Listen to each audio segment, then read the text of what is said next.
Have y'all ever heard of micro communities, housing communities? If you haven't, it's exactly what it sounds like. It's a community of tiny homes, and this founder of what's the name of the company? Techie Homes Incorporated. Uh, Booker T. Washington is his name. He created the first ever black-owned micro community, and it seems to be doing well. Out in Atlanta, by the way, of course. So let's check this out, all right? I thought this would be interesting to share. It is Ricky Rich with Black Primacy. Please don't forget to like, comment, subscribe, and turn on your notifications. All of the houses in College Park's tiny home community have now been sold, and residents are now saying, due to the market, buying one over renting is saving them thousands of dollars. 11 Alive's Teresa Bowles has an update on how the neighborhood is coming along and is giving us an inside look. The developer says people have already moved into 20 of the 29 homes in South Park Cottages, and the ball is already rolling on the next location, Union City. Crews are putting the finishing touches on the final 9 tiny homes. 16 months after construction began, all 29 have been sold. The money they spend is directly impacting this community. College Park will now get, and Fulton County will now get tax revenue from this community that didn't exist before. Plus, developer Booker Washington says micro-communities are also keeping more money in the residents' pockets. I'm saving about maybe $2,000. I'll be passing this down to my son. Equity. With rent continuously on the rise across Metro Atlanta, Janice Williams chose to buy for the same size space. I was considering getting an apartment because I'm downsizing from a 5-bedroom house on the south side, and it was just too much. My son moved out.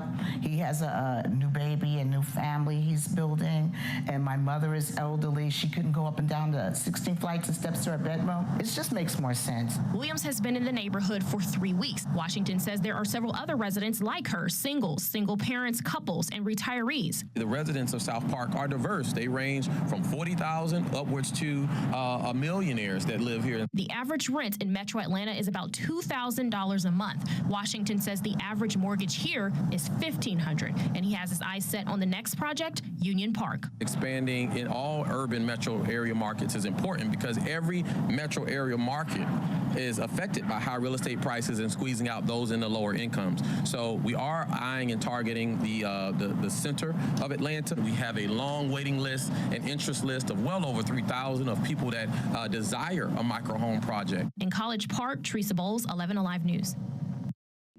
What do y'all think? I like that it's black owned. That's for sure. I've actually seen these houses. I don't know if you all are familiar with Boosie, rapper Boosie.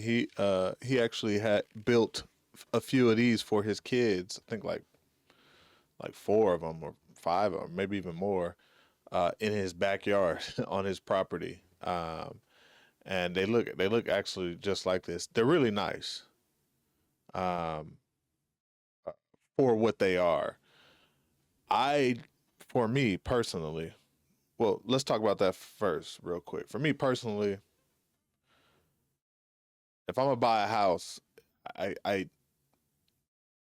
would like to have a house that has the space that's necessary for a family, right? I don't need a giant mansion, right? I wouldn't mind getting a giant mansion, but I don't need a giant mansion. But something of reasonable size, because me personally, I need some sort of space to be able to think and be creative and all of these things.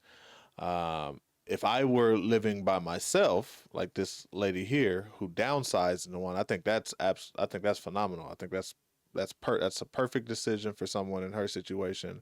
Retired, has a big house, was already considering downsizing, can downsize into something like this that's really nice. Take the rest of the funds from her house that she sold and be able to boost up her retirement. I wouldn't argue that. But me personally, I couldn't do it, and I also think that they're trying to, and when I say they, I mean lenders in general. I'm not singling out this black-owned one because this is excellent. Um, but I feel like uh, just the industry in general is trying to um, get us used to and comfortable with living in small, little, tiny spaces and charging per square foot more than for the larger ones as well, which I've discussed on a few other videos. Right, like this may be affordable, and I don't know the cost of it. It didn't they didn't mention it in this video, and I don't know the cost of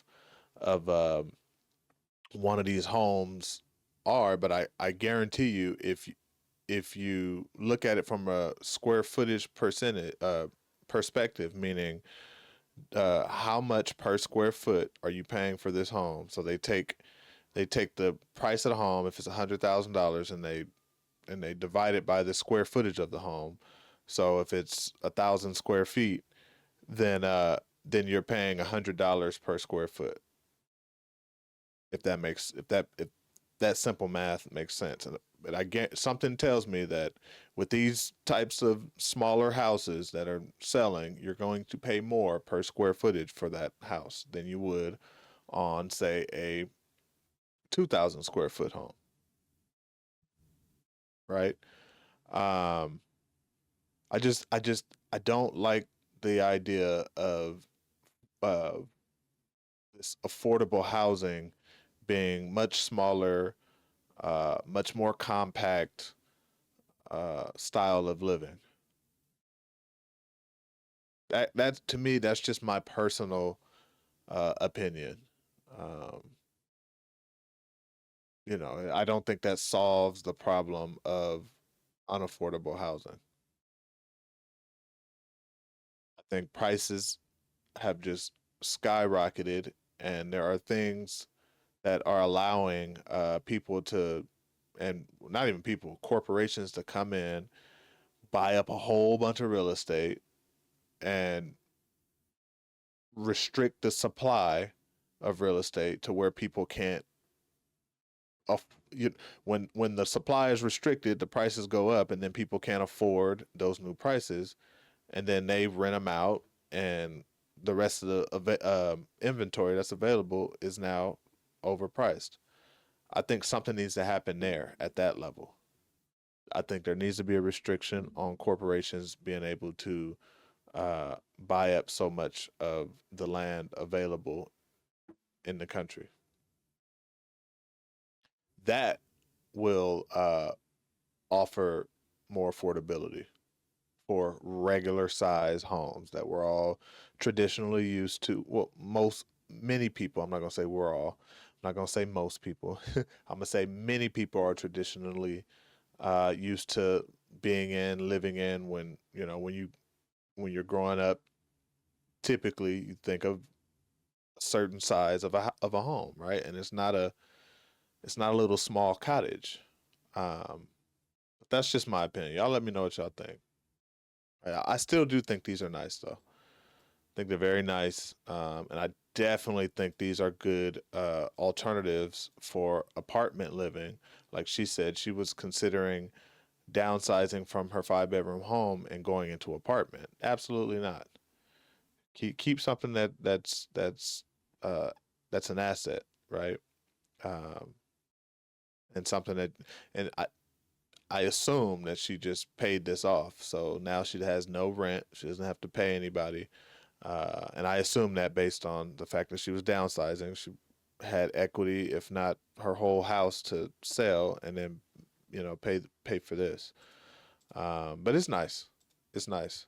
If I were a single person living here, I wouldn't mind it, and especially if I was a single person living here as a starter home, while I figured things out uh, relationally. But family wise, uh, nah, nah. I mean, that's just me.